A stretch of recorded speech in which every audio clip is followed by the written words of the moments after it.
Welcome to the first Learn About Eyes live stream from the OR. This is what I'm looking at. Tomorrow I have 6 Phacos. So tonight I wanted to do some Phaco surgery. I haven't been operating for 2 weeks, so it's good to get the hands ready again. So I thought I'd show you what I do for practice. Maybe you can use some of it. I haven't set too much up just yet. I'll just take the camera and lead you through what I do. First, capsulorhexis practice. I'm gonna use the Kitaro set. This is what it looks like. I find it a pretty good set. I don't really know where you can buy it or what the price is. We have it here at the clinic and it's really awesome for dry lab stuff, so definitely recommend that.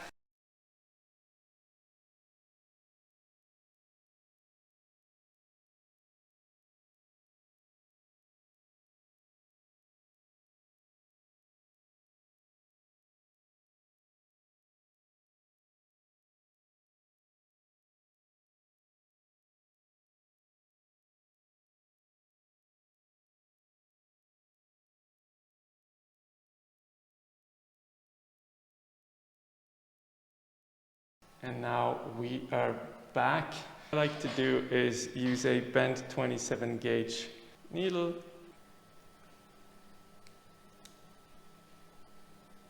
Practice it like that. You can incise the capsule a little bit. What I do is I use a forceps usually to get to the size that I want. You can practice your pivoting here. Not perfectly round right now. There we go.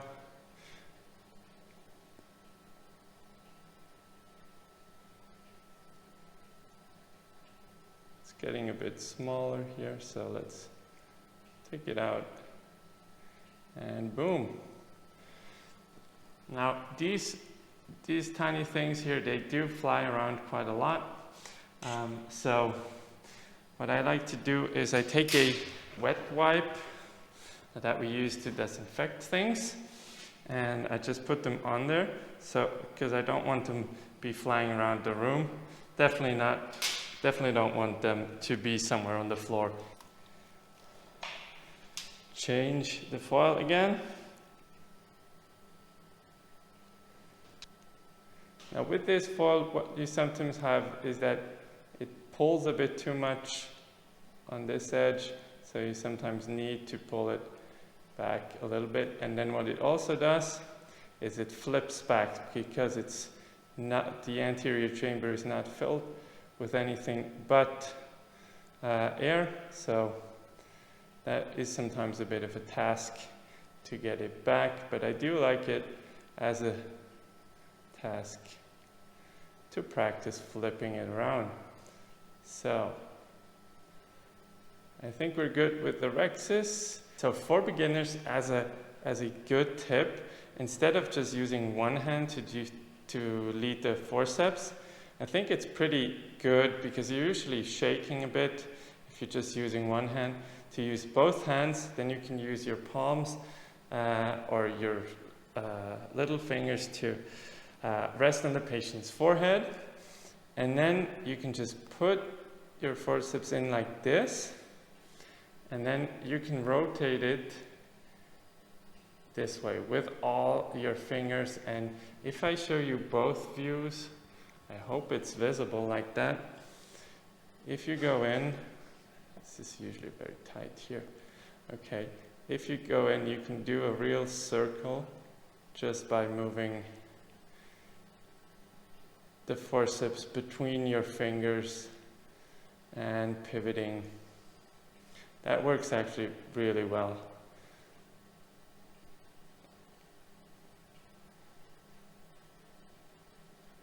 All right, so let's go the other way around once, just to practice it. All right, so now I'm putting the Kitaro away.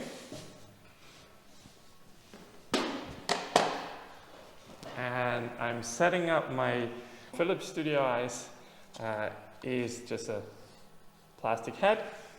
It has a tube in case you get messy, and then a plate. So this one's really good for if you're doing phaco, because otherwise the whole table gets wet. They have a basic head that is just a piece of plexiglass with a hole in it. Works fine, but you create a crazy amount of water on the floor, so you kind of have to clean up afterwards, which sucks.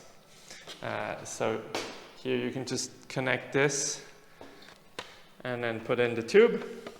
There we go. And then you put this into a bag or something.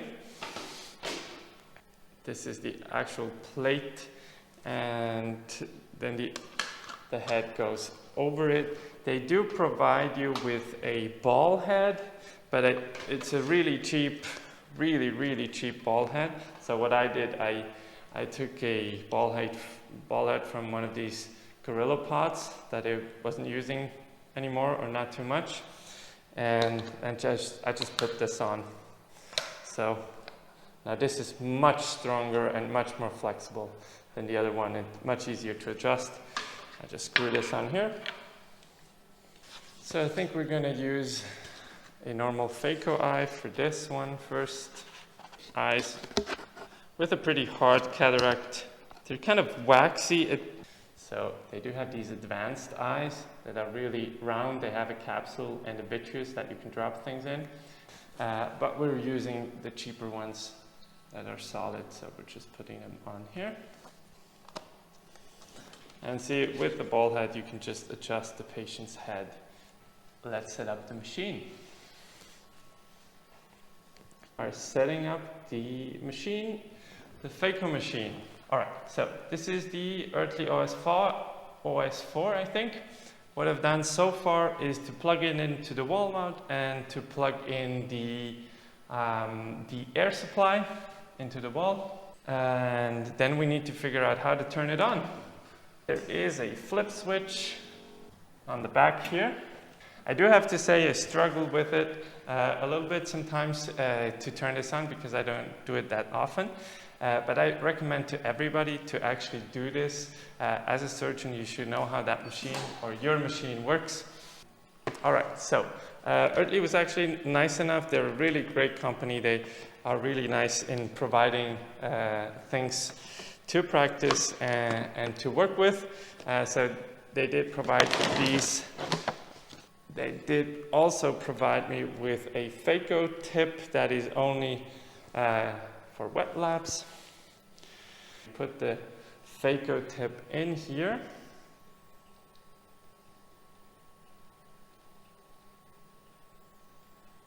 Okay. Pull it off. Be good like that. Put on the sleeve. Yeah, it's usually pretty good to make it a little bit wet. So I'm taking a bit of saline. We can slide that phaco tip on. Take care not to go out of the side holes. This can be tricky. Let's put that, I don't know what the official name of that is, but it looks like a condom kind of. The phaco tip in. It's really easy. Blue goes to blue, so that even doctors can actually know how to do it. I'm going to need to put this into usually you would be putting this into your BSS. Now, I'm just buying like 3-4 Swiss francs worth of, this is called Ringer lactate. I don't know, it's just a saline solution, and it's really cheap. You can get it at any pharmacy.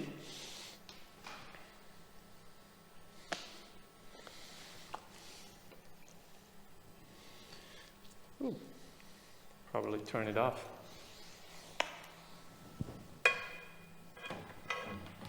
This goes in the back. So this is the phaco handpiece. You still see it. And it has two widths. One of them goes in here. And the other one goes here. You can't actually do it wrong. Let me just show you. This doesn't work. and this doesn't work. So this works. This works. I hope I'm doing it right, otherwise you have something to laugh. So this actually goes in here. I have connected the water through here. Push it in, and then go pre-op. No?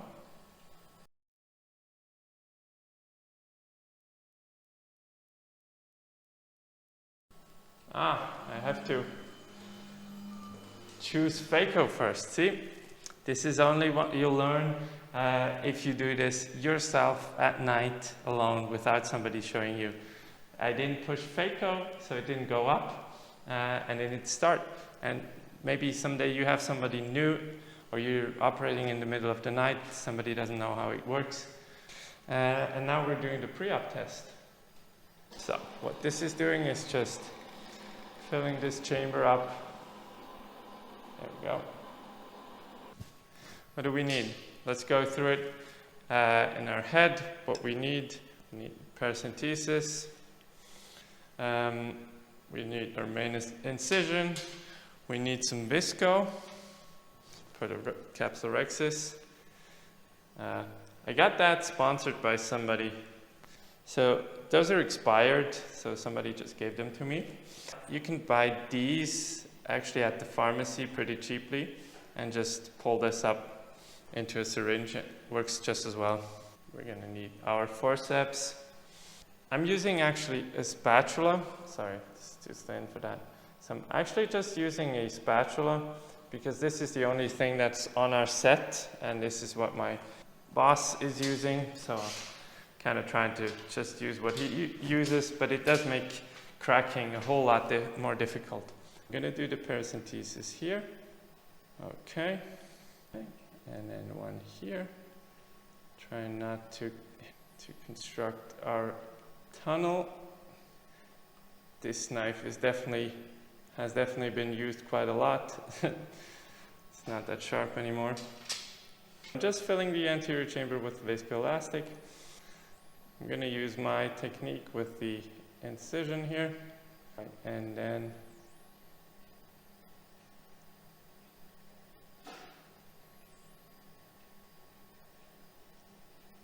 this one is a bit sticky here now, but that doesn't matter too much. I think we can get it to rip. So it doesn't want to rip this way. I just do it the other way. Try to keep it from going out.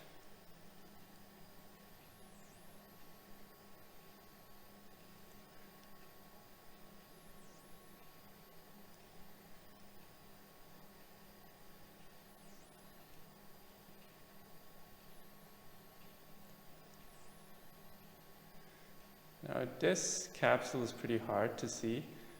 I think they would want you to stain it, but I don't have trypan blue here, so I can't. So, nice big rhexis. Go too much into that wax. Just need to kind of lift it up. There we go. Push it a bit, and now it rotates. As the guy from Cataract coach Uday always says, if you can't spin, you can't win. Now it should be time for Phaco. You want the two holes to be on the sides, so depending on how you're going to hold your Phaco tip, if you're going to hold it like this, it should be left and right. Now, if you're going to hold it like this, which is what I'm going to do, it should be here, left and right. To get into the eye, I usually use the spatula and to protect the decimes and slide in with the Phaco tip and underneath. So let's start with the first groove. If this sound from the Phaco machine is too loud or too annoying, just let me know. I'll just turn down the microphone for a while. Now we're gonna rotate it This side.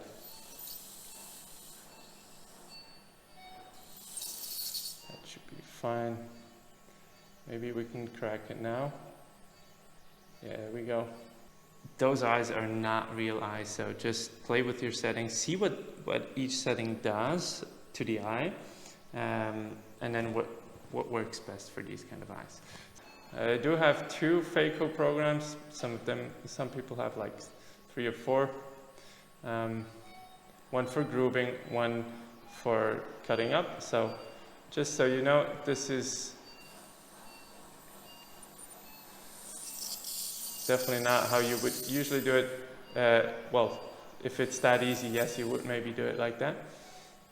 But usually you would try and get 4 quadrants, not 2 halves. But if it's working, then you can do it this way. Yeah. There we go. To take out the cortex, we use a bimanual irrigation aspiration system, and you just take these things off. Attention, it's usually getting wet after this, and then just put it onto the part that actually fits. So now this one is going to spill.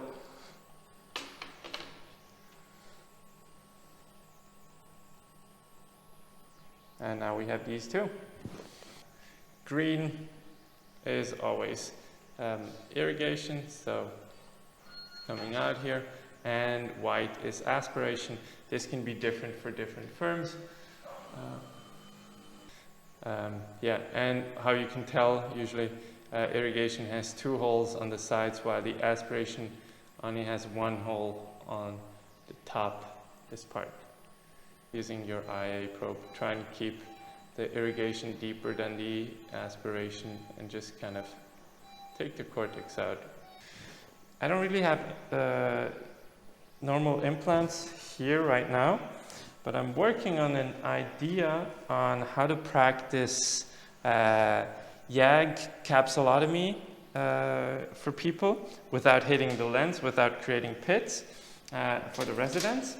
So as like the last part of this live stream, I'd like to think of an idea of how to implant the lens with a posterior capsule opacification that you can laser afterwards. So if you have any ideas, you can totally participate. Maybe my residents will be happy about it afterwards, and you can help them get better at laser. I've got an MA60 here, which was graciously offered by Alcon, and this is what it looks like. So I thought I could kind of tape, or I don't know, glue something to it and then put it into the eye.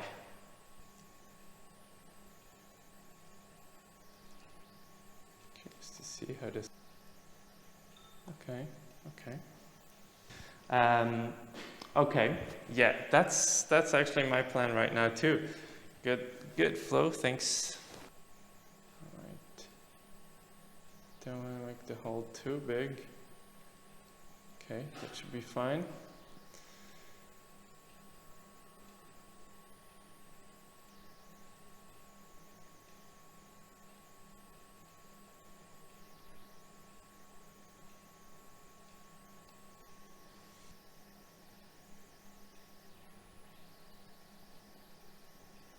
Does seem to go through.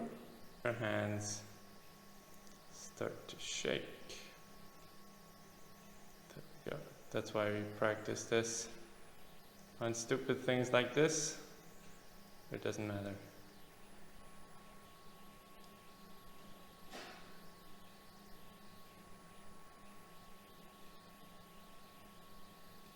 I've been using this knife for a month, so it's not really cutting all that well anymore. Really curious to see whether that works. I'll let you guys know.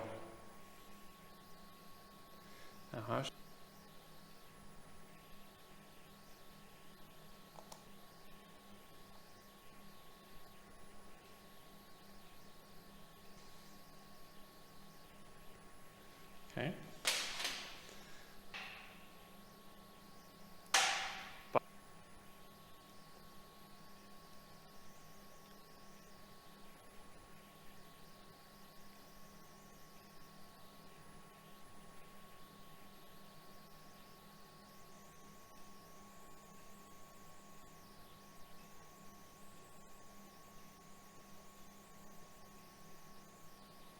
But then again, for that.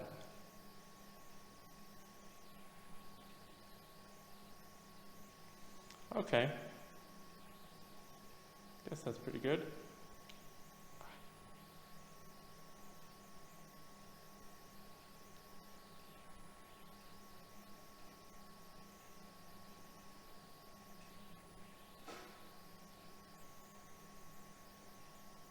So, thanks to everybody who was sticking around. Special thanks to Flo, who really kept the stream alive with his questions.